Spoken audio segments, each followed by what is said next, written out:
El método analítico del que se expondrá será el de la espectroscopía de absorción molecular, el cual, además de tener una gran importancia en diversas áreas de investigación de la química analítica, es empleado principalmente para la absorción de radiación ultravioleta, visible e infrarroja, con el objetivo de poder identificar y determinar especies químicas, ya sean orgánicas, inorgánicas y o bioquímicas.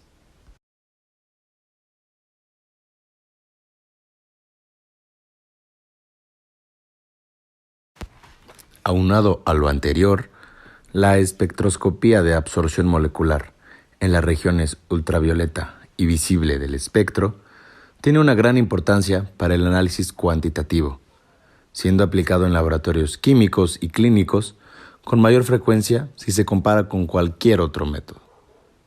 Tal y como se mencionó con anterioridad, la absorción molecular puede aplicarse en diversas áreas de la investigación, y es por eso que, a continuación, se plantean las principales divisiones.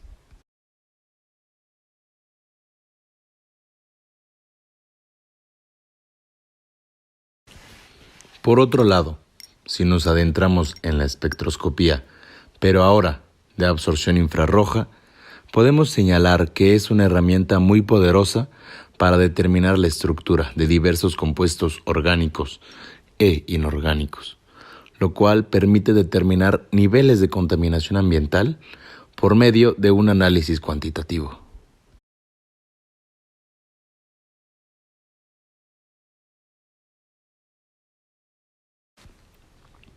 Iniciando con la absorción por los compuestos orgánicos, se puede destacar que ocurre en la región de las longitudes de onda entre 180 y 780 nanómetros, siendo el resultado de las interacciones entre los fotones y electrones que participan directamente en la formación de enlaces o que están localizados alrededor de átomos como el oxígeno, azufre, nitrógeno y halógenos.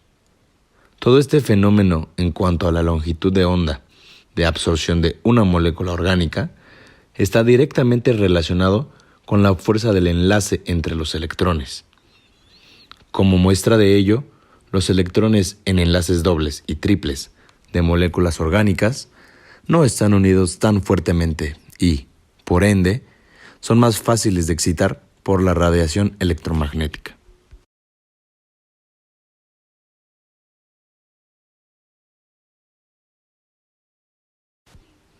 Ahora bien, al hablar de la absorción por especies químicas inorgánicas, se puede decir que, de manera general, los iones y complejos de elementos de las dos primeras series de transición absorben bandas anchas de radiación visible en al menos uno de los estados de oxidación y, como resultado de ello, estos compuestos presentan coloración.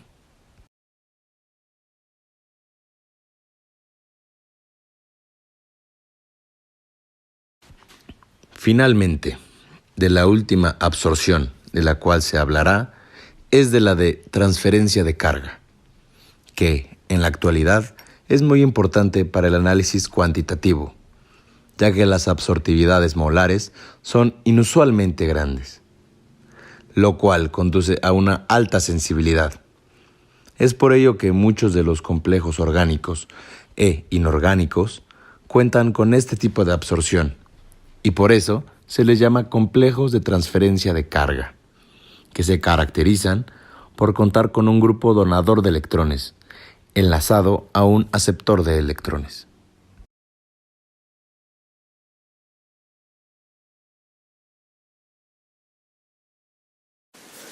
Aplicaciones cualitativas. La espectroscopía ultravioleta y visible para mediciones espectrofotométricas con radiación ultravioleta para detectar grupos cromófotos. Este es medido en disoluciones diluidas de analito. Para compuestos volátiles es muchísimo más útil obtener resultados en el estado gaseoso.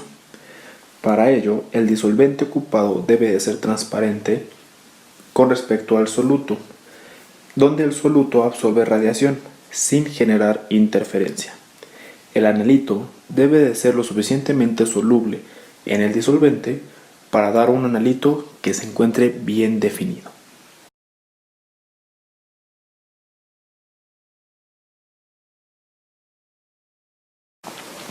Aplicación cuantitativa.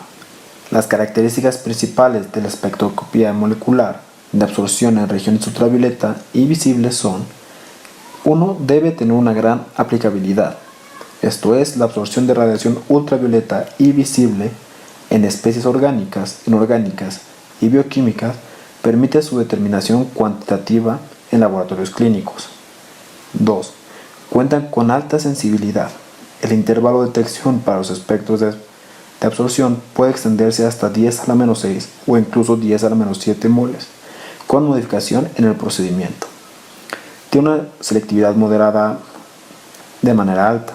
Se puede encontrar la longitud de onda en la cual la radiación es absorbida por parte del analito.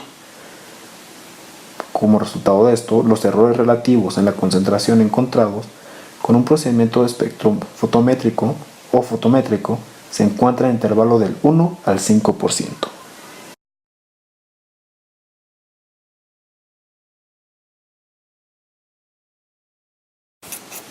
Interferencias para la absorción. Existen interferencias para el método seleccionado. Son de carácter molecular y atómico, clasificados de manera física, química y espectral.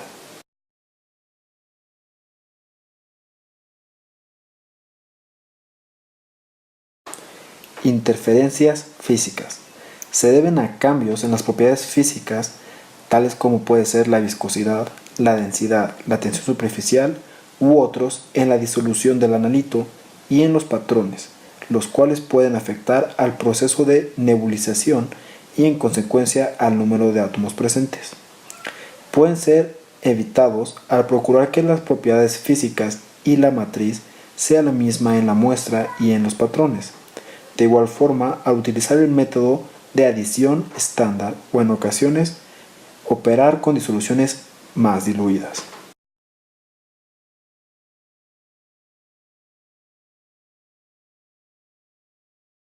Interferencias químicas. Ocurren cuando algún tipo de compuesto químico está presente o se llega a formar, tales como la formación de óxidos, hidróxidos, carburos o nitruros metálicos térmicamente estables y cuando en la muestra existen aniones o elementos que pueden formar aniones. Las interferencias pueden evitarse aumentando las temperaturas o empleando agentes liberadores de cationes que reaccionan preferentemente con la interferencia o con agentes complejantes protectores que evitan la combinación de elementos de interés con la especie interferente.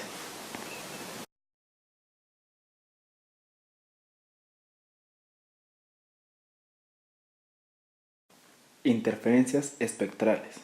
Sucede cuando se produce absorción o emisión por una especie a la misma longitud de onda que el analito, o una longitud de onda tan próxima que el monocromador no puede separar ambas señales.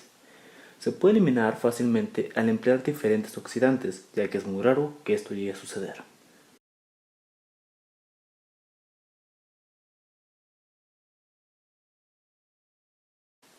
En cuanto a materiales de referencia certificados, existen diversas compañías y formas que supervisan con las que se pueden adquirir. De acuerdo al CENAM, para emplear correctamente los MCR se deben llevar a cabo las siguientes condiciones. En primera instancia, tomar los materiales de referencia certificados de su estuche y revisar que la superficie de los mismos se encuentre libre de rayaduras y de polvo.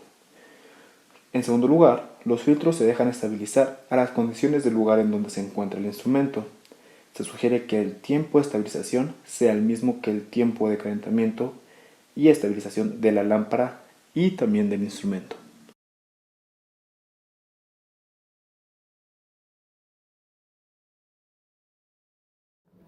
Los materiales de referencia para la espectroscopía se dividen en dos grandes grupos. En primer lugar, tenemos la exactitud fotométrica, en la cual podemos encontrar materiales de referencia como el dicromato de potasio, los vidrios de densidad neutra, el ácido nicotínico, los filtros inorgánicos y el tolueno hexano. Y para el segundo grupo tenemos las exactitudes de la longitud de onda, para el cual los materiales de referencia son el óxido de olmio en ácido perclórico, el óxido de samario en ácido perclórico, el óxido de dimio en ácido perclórico, los óxidos de tierras raras, los vidrios de óxido de olmio, los vidrios de óxido de didimio y el vapor de benceno.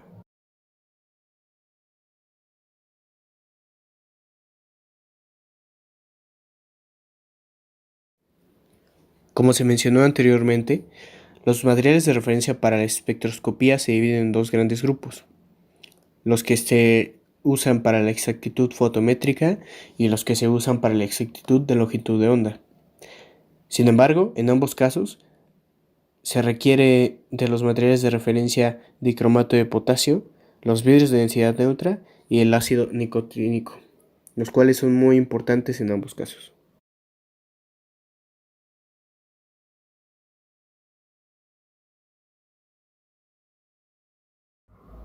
En cuanto a los cálculos, como presenta la fórmula que está en la imagen, el ritmo de absorción depende de la intensidad inicial de la luz y de la concentración de moléculas.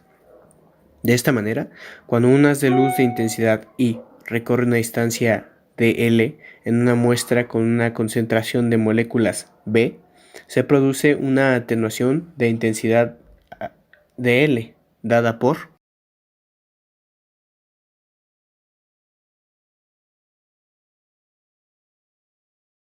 la constante K. Se define como el coeficiente de absortividad molar y se calcula con la fórmula que tenemos desarrollada en la parte de abajo.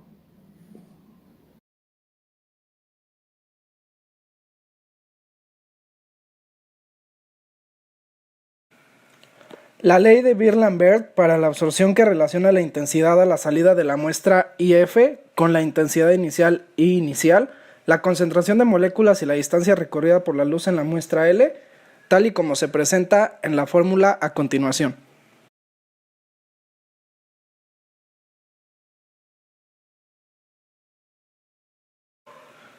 El espectrofotómetro mide la absorbancia, definida por: la utilización de la absorbancia al realizar los espectros tiene la ventaja de ser directamente proporcional a la concentración de moléculas en la muestra.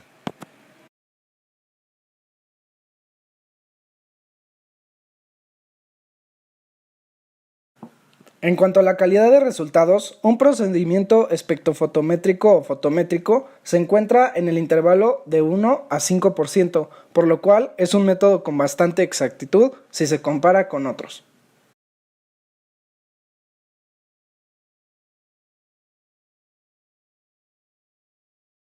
Los componentes esenciales del espectrofotómetro son: una fuente estable de energía radiante, un sistema de lentes, espejos y aberturas que definan y enfocan el haz de radiación, y un monocromador que separe la radiación de bandas estrechas de longitud de onda, un componente transparente a la radiación que contenga la muestra, un detector de radiación o transductor que recibe la señal de radiación electromagnética y la convierte en una señal eléctrica de magnitud proporcional a la intensidad de la radiación recibida, un sistema amplificador que produzca o genere una señal eléctrica mucho mayor a la señal recibida, y finalmente un sistema de lectura tal como una escala de aguja, un registrador, un sistema de dígitos o una computadora que transmite la señal eléctrica en una señal que el operador pueda interpretar.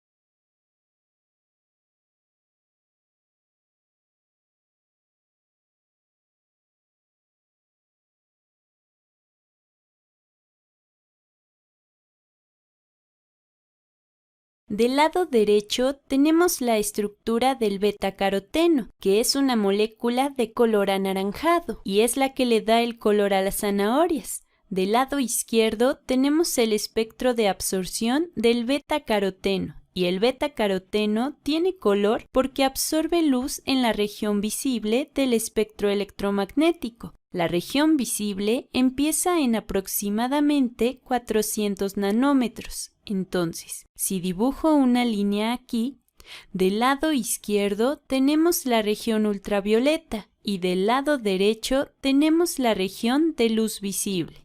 Aquí podemos ver que el beta-caroteno absorbe luz en un rango de longitud de onda de aproximadamente 450 a 500 nanómetros. Pero para explicar por qué el caroteno es anaranjado, necesitamos analizar un poco más la región de luz visible en el espectro electromagnético. Miren, aquí tenemos los diferentes colores que hay en la región de luz visible. Son los colores del arco iris. Aproximadamente a los 400 nanómetros estamos hablando de luz violeta, pero antes de la luz violeta tenemos la región ultravioleta, UV, y la región de luz visible llega hasta aproximadamente los 700 nanómetros, o quizá un poco más. Ahora, aquí estamos hablando de luz roja, pero después de la luz roja está la región infrarroja del espectro electromagnético. Entonces, aquí tenemos 6 colores: rojo, anaranjado, amarillo, verde, azul y violeta. Cuando Isaac Newton hizo el famoso experimento con un prisma, escribió 7 colores. Incluyó el color índigo porque quería tener 7 colores en la región visible. Por eso generalmente nos memorizamos Rabaib como los colores del arco iris, pero yo he sacado el índigo porque así podemos ver mejor la rueda de colores. Isaac Newton fue el primero en representar una rueda de colores, y nosotros podemos hacer la nuestra si movemos el color violeta hacia acá y el color rojo hacia acá. Así el violeta nos queda junto al rojo y nos queda esta rueda de colores, que es muy útil porque nos ayuda a ver la relación entre los colores complementarios. Por ejemplo, si queremos saber cuál es el color complementario del rojo, simplemente cruzamos la rueda y encontramos que el color complementario es verde. Así, por ejemplo, el color complementario del violeta, si cruzamos, es el amarillo. Y finalmente, el color complementario del azul sería anaranjado. Entonces, esto es muy útil porque nos ayuda a pensar en por qué las cosas son de determinado color. Por ejemplo, si tenemos una hoja de color anaranjado y queremos saber por qué la hoja es anaranjada, bueno, sabemos que la luz blanca consiste en todas estas longitudes de onda, consiste en todos los colores del arco iris. Pero vamos a simplificarlo más. Suponiendo que la luz blanca consiste en 2 colores complementarios, por ejemplo, podemos decir: oh, ok, esta parte consiste en las longitudes de onda azules y esta parte de la rueda consiste en las longitudes de onda anaranjadas. Entonces, podemos suponer que la luz blanca consiste en longitudes de onda de color azul y anaranjada. Así que cuando tenemos una luz blanca, aquí entra luz azul y luz anaranjada. Recuerden, esta es solo una forma muy simplificada de entender la luz blanca que incide sobre un objeto anaranjado. Entonces, si el objeto absorbe la longitud de onda que corresponde a la zona de los azules, va a reflejar la longitud de onda anaranjada. Y al reflejar la luz anaranjada, si nuestros ojos se encuentran aquí, nosotros percibimos que el objeto es anaranjado, porque estamos viendo la luz que es reflejada. Por eso es que las cosas tienen algún color. Ahora, si regresamos al beta-caroteno, aquí podemos ver que el beta-caroteno absorbe luz en un rango de 450 a 500 nanómetros. Y miren, ese rango corresponde a las longitudes de onda de luz azul. De 450 a 500 se absorbe esta zona. Por lo tanto, se reflejan las longitudes de onda de la zona anaranjada. Por eso nosotros percibimos al beta-caroteno de color anaranjado. En el siguiente video hablaremos sobre cómo la estructura del beta-caroteno permite que la molécula tenga color.